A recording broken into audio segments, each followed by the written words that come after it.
Hello friends, how are you? আজকে আমরা chemistry chapter 3 পরমাণুর ভেতর করা পারমাণবিক সংখ্যা, ভর সংখ্যা, রাদারফোর্ড পরমাণুর মডেল এই টপিকগুলো নিয়ে আলোচনা করব। তো চলো শুরু করা যাক।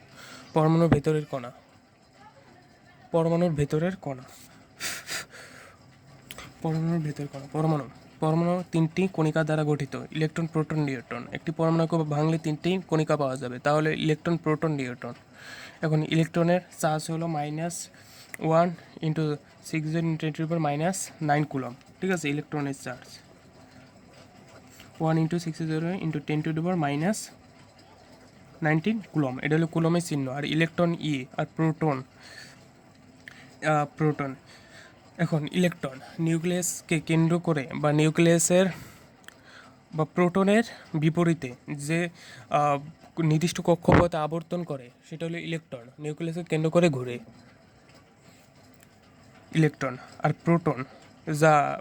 প্রোটন একটি নিউক্লিয়াসের মূল কণিকা বা এটার ভেতর থাকে প্রোটন।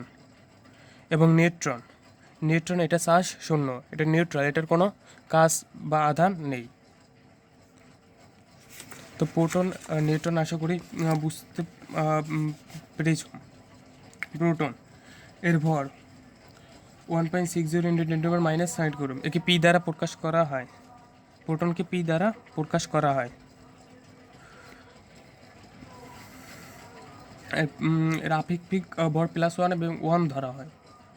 ঠিক আছে, এগুলো এখানে তোমাদের বইতে একটা লিস্ট দেওয়া আছে, এখানে এটা পড়লে পারা যাবে। এবং নিউট্রন হল পরমাণু আরেকটির মূল কণিকা যার আধান বা চার্জ শূন্য। তো আশা করি এইগুলো বুঝতে পারবে। পরমাণুর ভেতর কণা এটা তোমরা পড়লে আরও ভালোভাবে বুঝতে পারবে।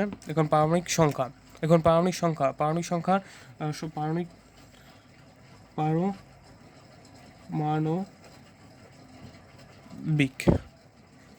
ঠিক আছে, পারমাণবিক সংখ্যা কাকে বলে? তো নিউক্লিয়াসে অবস্থিত প্রোটন সংখ্যাকে পারমাণবিক সংখ্যা বলে। ঠিক আছে, নিউক্লিয়াসে অবস্থিত প্রোটন সংখ্যাকে পারমাণবিক সংখ্যা বলে। তো একটা আমরা মোল নেই হিলিয়াম। তো এখন দেখো হিলিয়ামের পারমাণবিক সংখ্যা কত? 2। ঠিক আছে, হিলিয়ামের পারমাণবিক সংখ্যা 2। তো এটার প্রোটন সংখ্যাও 2 এবং পারমাণবিক সংখ্যাও 2। অক্সিজেনের পারমাণবিক সংখ্যা 8।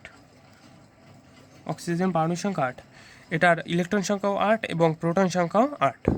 ওইটার কারণ একটি পরমাণুকে যত সংখ্যক প্রোটন সংখ্যা থাকবে নিউক্লিয়াসের, ঠিক নিউক্লিয়াসের বাইরের তত সংখ্যক ইলেকট্রন থাকবে।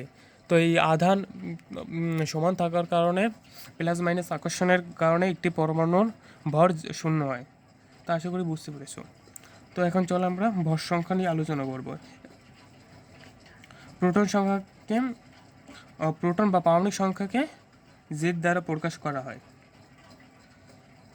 আর এটা হলো পি হলো প্রতীক। তো ভর সংখ্যা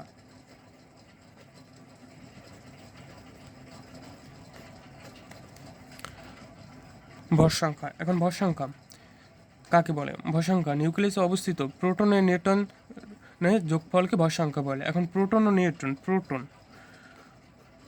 প্রোটন প্লাস নিউট্রন, এখন এই দুটির যোগফলকে ভর সংখ্যা বলে। এখন প্রোটন, আমরা যে কোনো একটা মৌল নিয়ে আলোচনা করি, যেমন সোডিয়াম, এর পারমাণবিক সংখ্যা 11। ঠিক আছে, এখন এটার ভর সংখ্যা কত? ভর সংখ্যা হলো তোমার 23। ভর সংখ্যা 23। এখন কিছু প্রোটন আর নিউট্রন। এখন আমরা নিউট্রন সংখ্যা পাবো কীভাবে?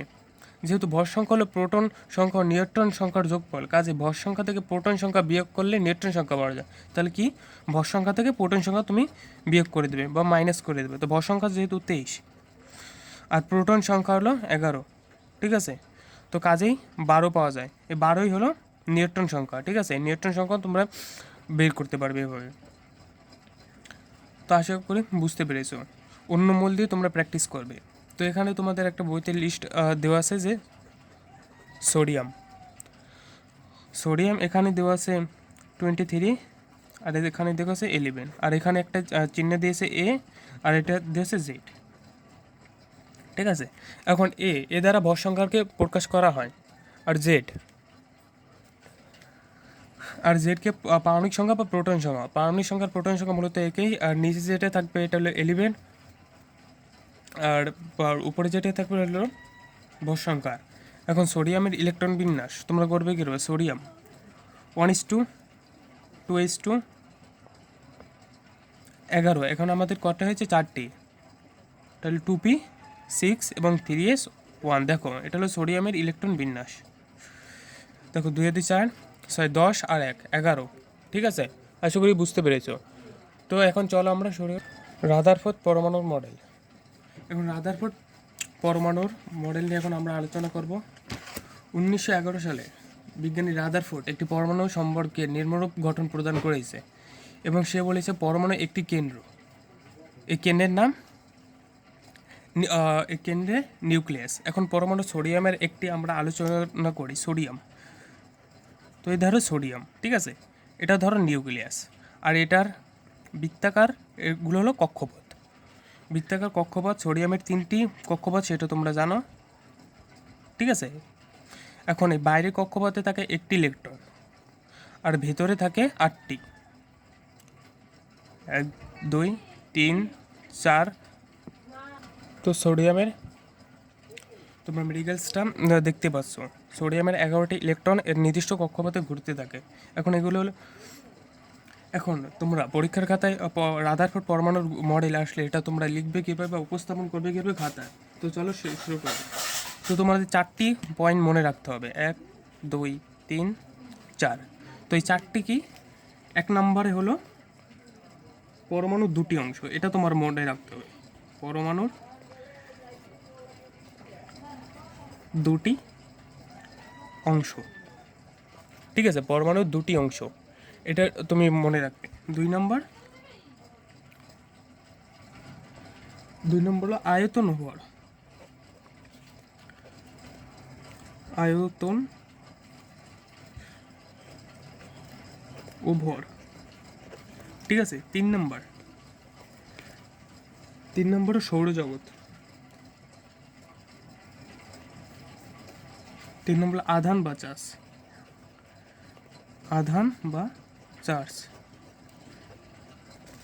4 নম্বর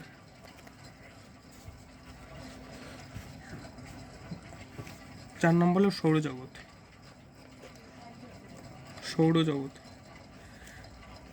এবং 5 নম্বর হলো আকর্ষণ ও বিকর্ষণ।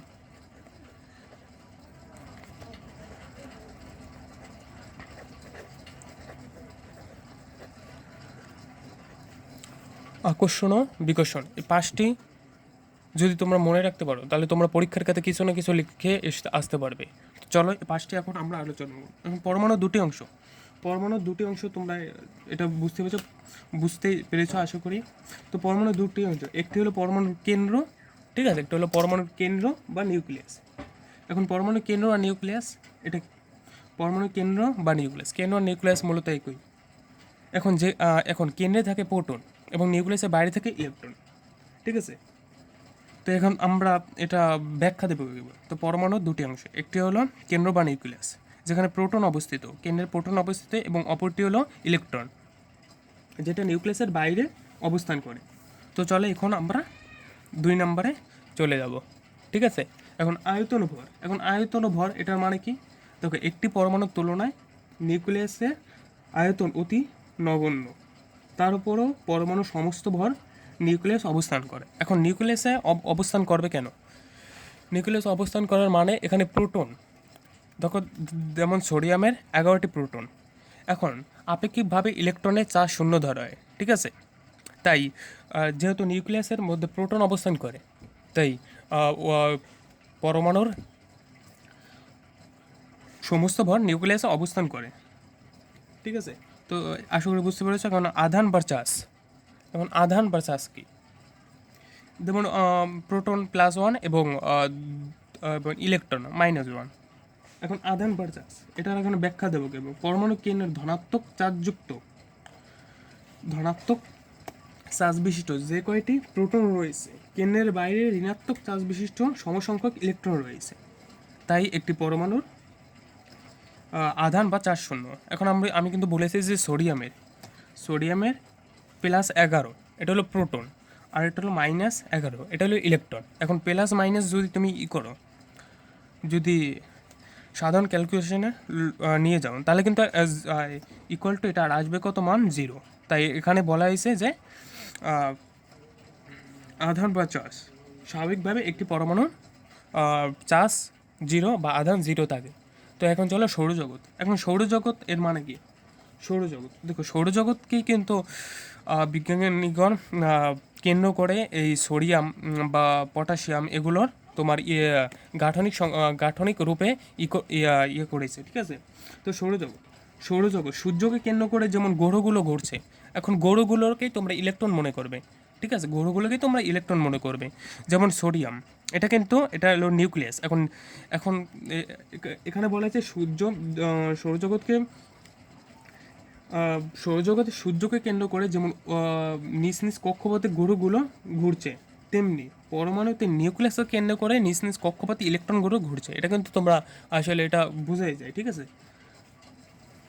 এখন আমরা লাস্ট, ঠিক আছে, এখন আমরা 5 নম্বরে আছে আকর্ষণ ও বিকর্ষণ। এখন কিন্তু পরমাণুতে ইলেকট্রন ও প্রোটনে আকর্ষণ বিকর্ষণ আছে। এখন আকর্ষণ ও বিকর্ষণ, তো এখানে এটার ব্যাখ্যা দিবে, এগুলো কিন্তু আমি যা বলেছি তোমরা লিখে রাখবে, ঠিক আছে। এখন আকর্ষণ ও বিকর্ষণ খাতায় লিখে রাখবে, তাহলে কিন্তু বুঝতে আরও সুবিধা হবে। দেখুন, আকর্ষণ নিউক্লিয়াসের ধনাত্মক চার্জযুক্ত প্রোটন বা বল দ্বারা ইলেকট্রন আকর্ষণ করে। দেখো এখন কিন্তু নিউক্লিয়াসের প্রোটন এটা কিন্তু ধনাত্মক। এখন নিউক্লিয়াসে অবস্থিত প্রোটন এটা কিন্তু তোমার ওই যে ইলেকট্রনকে আকর্ষণ করে, তাই পরমাণুর চার্জ হয় 0, ঠিক আছে। তো অপরদিকে কক্ষপথে ঘূর্ণনকালে ইলেকট্রনের মধ্যে কেন্দ্র বিমুখী বলে সৃষ্টি হয়। এই দুই বল পরস্পর সমান। আর কেন্দ্র বিমুখী বল সৃষ্টি মানে কি, বাইরে থেকে বল প্রদান করা হয়, ঠিক আছে। বাইরে থেকে বল প্রদানের ফলে ইলেকট্রন কখনো উপর কক্ষপথে যায়, আবার নিচের কক্ষপথে। এগুলো বোর পরমাণুর মডেলে আলোচনা করা হবে, ঠিক আছে। তো আশা করি বুঝতে পেরেছো রাদারফোর্ড পরমাণুর মডেল। তো আজকে আমরা কি কি টপিক নিয়ে আলোচনা করেছি? পরমাণুর ভেতরের কণা, পরমাণুর ভেতরের কণা, ঠিক আছে। আর নিয়ে আলোচনা হয়েছে পারমাণবিক সংখ্যা, ভর সংখ্যা, রাদারফোর্ড পরমাণুর মডেল, অটোমেটিক মডেল। তো আশা করি যে ভিডিওটি বুঝতে পেরেছো। যেখানে বুঝতে যদি কোনো সমস্যা কমেন্টস করবে, লাইক করবে, চ্যানেলটা সাবস্ক্রাইব করবে, বন্ধুদের মাঝে মেনশন করে দেবে, প্লিজ সাবস্ক্রাইব মাই চ্যানেল। তার সাথে তুমি ভালো থাকো। পরবর্তী ভিডিও আসার জন্য সবাইকে ধন্যবাদ।